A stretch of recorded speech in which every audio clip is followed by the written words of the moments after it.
रामकृष्ण हरी मंडळी, 2 दिवस झालं त्या संग्राम बापू भंडारे यांनी जे शाईफेक प्रकरण केलं, लवंडेवरती जो हल्ला केला, त्याच्या चर्चा, महाचर्चा, वादविवाद, उत्तरं, प्रत्युत्तरं हे प्रत्येक चॅनल्सवरती पाहायला मिळतात. आज मोबाईल उघडला, फेसबुक उघडलं, युट्यूब उघडलं, त्याच्याच विषयी चर्चा ऐकायला मिळतात. आणि या सर्व चर्चा ऐकून डोक्यामध्ये एक विचार विणला की सब घोडे 12%. सब घोडे 12%. कोणाला संप्रदायाविषयी देणं घेणं नाही, कोणाचं संप्रदायावर प्रेम नाही किंवा संप्रदायाविषयी पुळका कोणाला नाही, परंतु फक्त आपापल्या अस्तित्व टिकवण्यासाठी आपलाच घोडं पुढे रेटण्यासाठी तुकोबरायाच्या मुखातली काही प्रमाणं आपल्या सोयीनुसार घ्यायची, आपल्या सवडशास्त्रानुसार घ्यायची आणि ते कॅमेऱ्यासमोर म्हणून दाखवायचं. एवढाच उद्योग सध्या चाललेला दिसतोय. बरं, एवढा गोंधळ झाला कशामुळे?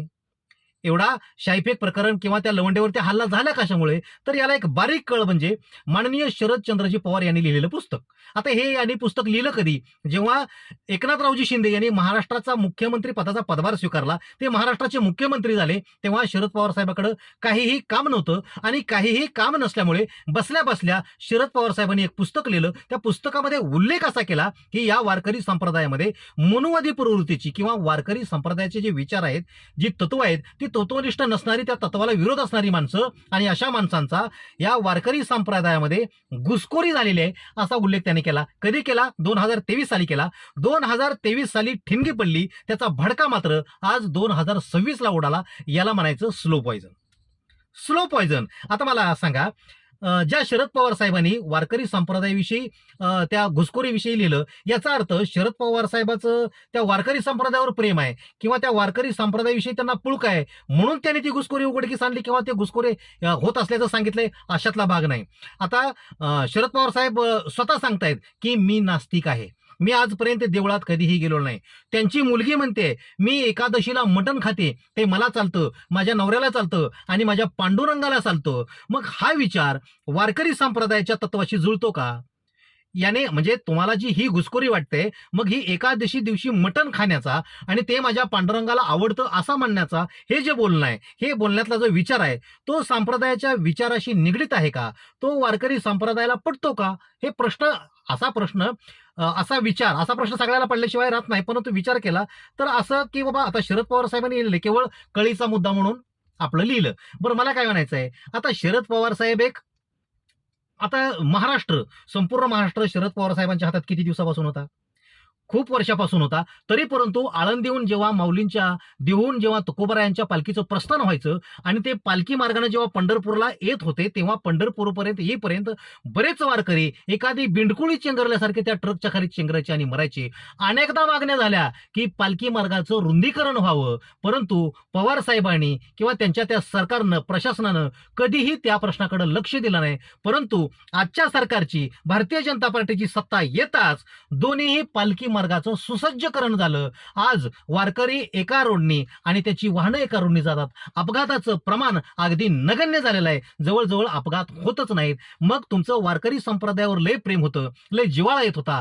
तुमच्या काळी तुम्ही तो रस्ता का करून दिला नाही? आज तो रस्ता प्रशस्त झालाय. याच्यावरून दोघांच्या विचारातला फरक आम्हाला कळतोय.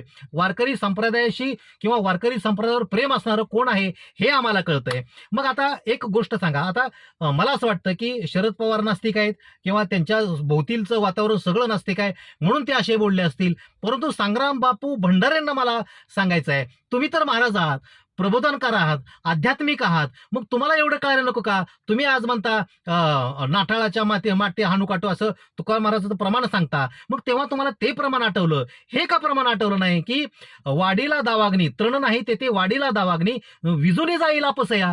जेथे वाळलेलं गवतच नाही तिथं तुम्ही काडी ओढली काय, टेंबा लावला काय, तिथं पेटच घेणार नाही, भडकाच उडणार नाही. मग तिथं आता ही ठिणगी पडली, शरद पवार साहेबांच्या म्हणण्याची जी ठिणगी पडली, कुठं पडली? जिथं तुमचं काम, क्रोध, ईर्ष्या, मत्सर नावाचं जिथं वाळलेलं गवत आहे त्या ठिकाणी ठिणगी पडली, म्हणून भडका उडाला. जर तुमच्या मनामध्ये ते सगळं नसतं, क्रोध नसता, ईर्ष्या नसती, द्वेष नसती, तर आज तुमच्या हातून असा त्या लवंडेवर हल्ला करण्याचा प्रकार झाला नसता. आणि एक गोष्ट सगळ्या महाराष्ट्राला एक प्रश्न पडलेला आहे, जसा मलाही पडलाय, माझ्या आधीच्या बऱ्याच जणांनी तो बोलूनही दाखवला. संग्राम बापू, आम्हाला तुमचा अभिमान आहे की तुम्ही हिंदू धर्मासाठी झगडता, लढता, पुढे होता याचा अभिमान आहे, परंतु ते सवडशास्त्रानुसार नको आहे, एखाद्या विशिष्ट माणसांच्या विरोधातच नको आहे. तो सर्वव्यापी प्रश्न तुमचा तो असला पाहिजे. याच्या आधी जगद्गुरु तुकोबारायांच्या गाथेवर चिन्ह निर्माण झालं, माऊली ज्ञानदेवाच्या ज्ञानेश्वरीवर प्रश्न निर्माण केलं गेलं. हे ग्रंथच नाहीत, हे ग्रंथ करून आम्ही त्याचा स्वीकार करू शकणार असं जाहीरपणे बोललं गेलं. तेव्हा तुम्ही त्यांच्यावर काहीच बोललं नाहीत, तेव्हा तुम्ही त्यांच्यावर शाई नाही, काहीच फेकलं नाही, तुमचा एक शब्द सुद्धा तुम्ही तुमच्या तोंडातून त्यांच्याविषयी टाकला नाही. आपला व्हिडिओ संपत असताना, संग्राम बापू तुमचा व्हिडिओ संपत असताना तुम्ही प्रत्येक वेळी छत्रपती शिवाजी महाराज की जय असं म्हणता.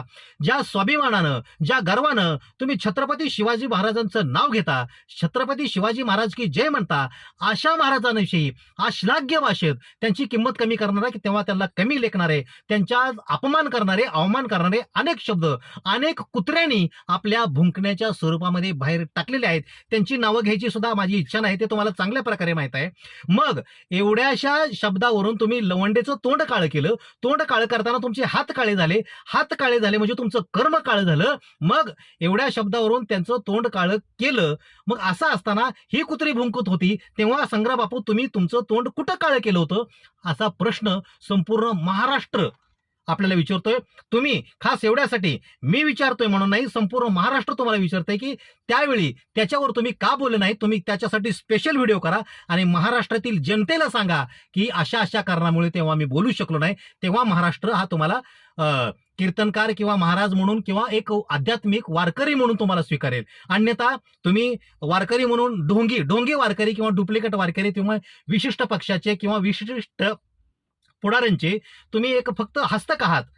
हस्तक म्हणजे त्यांनी ठेवलेला माणूस. बाप आता याच्यापेक्षा वाईट मला काय बोलता येत नाही, खूप बोलता येतं, पण या ठिकाणी बोलणार नाही, कारण तुम्ही सुद्धा एक आध्यात्मिक गुरु आहेत, कीर्तनकार आहेत आणि मी सुद्धा वारकरी असल्यामुळे मी तुमचा अवमान करणार नाही. परंतु तुम्ही वारकरी म्हणून सर्वव्यापी प्रश्न तुम्ही उभा केला पाहिजे, सर्वव्यापी प्रश्न विचारले पाहिजे आणि सर्वांसाठी एकाच न्यायानं तुम्ही लढलं पाहिजे. तुमचा लढा बघून आम्हाला सुद्धा अभिमान वाटतो संग्राम बापू.